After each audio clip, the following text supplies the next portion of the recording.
செய்திகள் தொடர்கின்றன. மேம்பால பணிக்காக அண்ணா ஆர்ச் வரும் திங்கட்கிழமை இடிக்கப்படுகிறது. நெல்சன் மாணிக்கம் ரோடு மற்றும் பூந்தமல்லி நெடுஞ்சாலையை இணைத்து அண்ணா நகர் செல்லும் பாதையில் 2 மேம்பாலங்கள் மற்றும் சுரங்கப்பாதை அமைக்கப்பட உள்ளது. இதையொட்டி பிரம்மாண்டமான அண்ணா ஆர்ச் இடிக்கப்படுகிறது. இந்த செய்தி சென்னை வாசிகளுக்கு மிகவும் வருத்தத்தை ஏற்படுத்தியுள்ளது. அண்ணா நகர் ஆர்ச்சி வந்து 21 வருஷத்துக்கு மேலே இங்கே தான் இருக்குது. ஆக்சுவலாக இது எல்லாருக்கும் லேண்ட்மார்க்னாலும் அண்ணா நகர் ஆர்ச்சி உள்ள பூந்தா வரணும்னு சொல்லுவாங்க. அது ரொம்ப வருஷத்துக்கு. ஆனால் இப்போயே கொஞ்சம் இடம்லாம் எடுத்துட்டாலும் எங்களுக்கு சுத்தமாக வழியே தெரிய மாறுது. இன்னும் இந்த ஆர்ச்சி இடிச்சிட்டிங்கன்னா எங்களுக்கு ஒன்றுமே தெரியாது. இந்த ரயில்வே மெட்ரோ ரயிலுக்காக இப்போ இது இடிக்க போகிறாங்க. சுத்தமாக அண்ணா நகர்ன்ற பேரே வந்து அழிகிற நிலைமை எங்களுக்கு வந்துட்டு இருக்கு. அதுக்கு நீங்கள் தான் ரொம்ப வருத்தம் தெரிவிக்கிறோம் உங்களுக்காக. 27 ஆண்டுகள் பழமை வாய்ந்த அண்ணா ஆர்ச் முன்னாள் முதல்வர் அண்ணாதுரையின் 75வது பிறந்தநாளையொட்டி கட்டப்பட்டதாகும். 40 டன் எடை கொண்ட அண்ணா ஆர்ச் 2 வளைவுகளாக சென்னையின் அடையாள சின்னங்களில் ஒன்றாக திகழ்ந்து வருகிறது.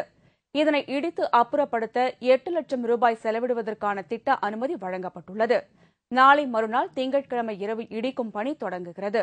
இதனால் அந்த பகுதியில் போக்குவரத்து பெரிதும் பாதிக்கப்படும் என்று கூறப்படுகிறது. அண்ணா ஆர்ச் உள்ள பகுதியில் மருத்துவமனைகள் இருப்பதால் மொத்தமாக இடித்து சாய்க்காமல் சிறு சிறு துண்டுகளாக உடைத்து அகற்ற திட்டமிடப்பட்டுள்ளது. மேம்பால பணிகள் முடிந்ததும் மாநகராட்சி சொல்லும் இடத்தில் அண்ணா ஆர்ச் மீண்டும் கட்டப்படும் என்று பொறியாளர்கள் தெரிவித்துள்ளனர்.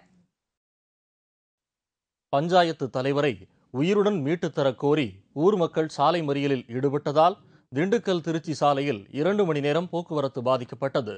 திண்டுக்கல் மாவட்டம் வேடசந்தூர் அருகே உள்ள கொசவப்பட்டி ஊராட்சி தலைவராக இருப்பவர் சிவசுப்பிரமணி. இவரை நேற்றிரவு மர்ம நபர்கள் சிலர் கடத்தியதாக வடமதுரை காவல் நிலையத்தில் அவரது மனைவி புகார் கொடுத்தார். புகாரின் அடிப்படையில் 5 பேரை போலீசார் கைது செய்துள்ள நிலையில் ஊராட்சி தலைவர் சிவசுப்பிரமணியை உயிருடன் மீட்க வலியுறுத்தி திண்டுக்கல் திருச்சி 4 வழிச்சாலையில் அந்த ஊர் பொதுமக்கள் திடீர் மறியலில் ஈடுபட்டனர். நேற்று இரவு 8 மணிக்கு சில சமூக விரோத கும்பல் மோட்டார் சைக்கிள்ல போய்கிட்டு இருக்கும் போது அடிச்சு தாக்கி அவரை கடத்திக்கிட்டு போயிட்டாங்க. கடத்திக்கிட்டு போனதுல அப்பவே இரவு வந்து அவருடைய மனைவி மூலமா நடவடிக்கை கேட்டு புகார் மனு கொடுத்திருக்கிறோம். அந்த புகார் மனுவின் மேல இதுவரைக்கும் போலீஸ் நடவடிக்கை எடுக்கல. அவங்க குற்றவாளியவும் கண்டுபிடிக்கல, காணாம போன தலைவரையும் கொண்டுகிட்டு வரல. இந்த சாலை மறியலால் சுமார் 2 மணி நேரம் போக்குவரத்து பாதிப்படைந்தது. நீலகிரி மாவட்டம் கூடலூரில் மோசமான சாலையில் சென்ற அரசு பஸ் ஒன்று 10 அடி பள்ளத்தில் கவிழ்ந்ததில் 25 பயணிகள் படுகாயமடைந்தனர். மைசூரிலிருந்து மேட்டுப்பாளையம் நோக்கி வந்து கொண்டிருந்த அரசு பேருந்து ஒன்று நீலகிரி மாவட்டம் கூடலூர் அருகே வந்து கொண்டிருந்தது. பேருந்து அங்குள்ள குண்டும் குழியுமான சாலையில் அதிவேகமாக சென்றபோது அபயாரணி என்ற இடத்தில் எதிர்பாராத விதமாக 10 அடி பள்ளத்தில் கவிழ்ந்து விபத்துக்குள்ளானது. இந்த விபத்தில் பேருந்தில் பயணம் செய்த 25 பேர் படுகாயமடைந்தனர். அவர்கள் உடனடியாக கூடலூர் அரசு மருத்துவமனையில் அனுமதிக்கப்பட்டனர். காயமடைந்தவர்களில் 3 பேரின் நிலைமை மோசமாக உள்ளதால் அவர்கள் ஊட்டி அரசு மருத்துவமனையில் சேர்க்கப்பட்டனர். இதேபோல நாமக்கல் மாவட்டம் வெண்ணந்தூர் அருகே நடுப்பட்டி ஒசவுதாபுரம் பகுதிக்கு செல்லக்கூடிய அரசு பேருந்தும் மினி பேருந்தும் ஒன்றும் நேருக்கு நேர் மோதிக்கொண்டதில் 5 பயணிகள் படுகாயமடைந்தனர். மினி பேருந்தின் ஓட்டுநர் செல்போனில் பேசியபடியே பேருந்தை ஓட்டியதால்தான் விபத்து நடந்துள்ளதாக குற்றம் சாட்டி அப்பகுதி பொதுமக்கள் சாலை மறியலில் ஈடுபட்டனர். காவல்துறையினர் தலையிட்டு சமாதானம் செய்ததால் போராட்டம் கைவிடப்பட்டது.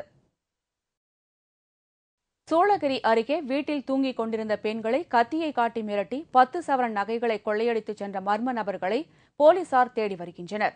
கிருஷ்ணகிரி மாவட்டம் சூளகிரி அருகே உள்ள அட்டக்குறிக்கி கிராமத்தைச் சேர்ந்தவர் வெங்கட்டம்மா. இவருக்கு அறுவை சிகிச்சை செய்யப்பட்டுள்ளதால் வெங்கட்டம்மாவின் உதவிக்கு அவருடைய சகோதரி வெங்கடலட்சுமி உடன் வந்து தங்கியுள்ளார். இந்நிலையில் வெங்கட்டம்மாவின் வீட்டின் ஓடுகளை பிரித்து உள்ளே குதித்த திருடர்கள் தூங்கிக் கொண்டிருந்த 2 பெண்களின் கழுத்திலும் கத்தியை வைத்து மிரட்டி 10 சவரன் நகைகளை பறித்துக் கொண்டு ஓடிவிட்டனர். நைட்டு 12:30 மணிக்கு வந்து எங்கள் வீட்டில் வந்து ஓடெல்லாம் எடுத்துட்டு கீழே குதிக்கும்போது தான் எனக்கு தெரிஞ்சு சார் ஞாபகம் வந்துச்சு. ஐயோ போன்ட்டு எழுந்து வரதுக்குள்ள அதுக்குள்ள கொளுத்து பிடிச்சி என் செயினும் இதெல்லாம் பிடிங்கிட்டு போயிட்டாங்க. அக்காவை ரொம்ப தள்ளு பண்ணி அக்கா ரொம்ப நேரம் கொடுக்காததுக்கு அடிச்சுட்டு அக்காது பிடிங்கி போட்டாங்க. தகவல் அறிந்த போலீசார் வழக்கு பதிவு செய்து தப்பியோடிய திருடர்களை தேடி வருகின்றனர். ஓணம் பண்டிகையை முன்னிட்டு அத்தப்பூ கோலப் போட்டி, திருவாதிரை நடனம் மற்றும் ஓண ஊஞ்சல் ஆகிய நிகழ்ச்சிகள் களைகட்ட தொடங்கியுள்ளன. மலையாள மக்களின் கலாச்சார விழாவான ஓணம் பண்டிகை வரும் 29ஆம் தேதி கொண்டாடப்படுகிறது. இதனையொட்டி கன்னியாகுமரி மாவட்டத்தில் பல்வேறு அமைப்புகள், கல்வி நிறுவனங்களில் ஓணம் பண்டிகை கொண்டாடப்பட்டு வருகின்றது. ஆற்றூரில் உள்ள தனியார் கல்லூரியில் மாணவ மாணவிகள் பல வகை வண்ண மலர்களை கொண்டு பிரம்மாண்டமாக அத்தப்பூ கோல போட்டி நடைபெற்றது. இந்த விழாவில் மாவேலி மன்னன் வேடமணிதல், ஓண ஊஞ்சல், திருவாதிரை நடனம், வடம் இழுத்தல் போட்டி ஆகியவை நடத்தப்பட்டன.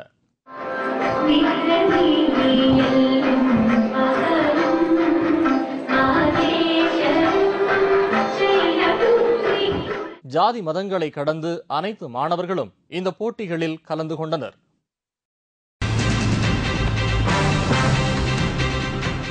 இந்தியா நியூசிலாந்து அணிகளுக்கு இடையேயான முதல் டெஸ்ட் போட்டி 3வது நாள் ஆட்டம் மழையால் பாதிப்பு. விவரம் இடைவேளைக்கு பிறகு.